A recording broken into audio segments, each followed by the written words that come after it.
সকলকে জানাই শুভ দুপুর। আজ আমি রান্না করে ফেললাম ভাতের উপরে দিয়ে দিলাম একটা কাঁচা লঙ্কা, আর করেছিলাম আলু মাখা।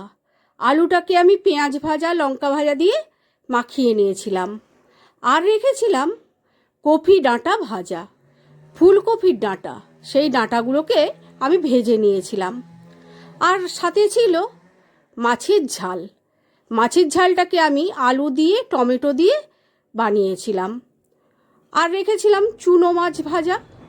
চুনো মাছগুলোকে আমি কড়কড়া করে ভেজে নিয়েছিলাম, সেগুলোকেও আমি দিয়ে দিলাম। আর ছিল মুসুরের ডাল। মুসুরের ডালটাকে আমি বেশ চাপ চাপ করে বানিয়েছিলাম, সেটাও আমি বাটির মধ্যে দিয়ে দিলাম। তোমাদের কার কেমন লাগলো জানিও। ভালো থেকো, সবাই সুস্থ থাকো, আর পাশে থেকো, প্লিজ পাশে থেকো।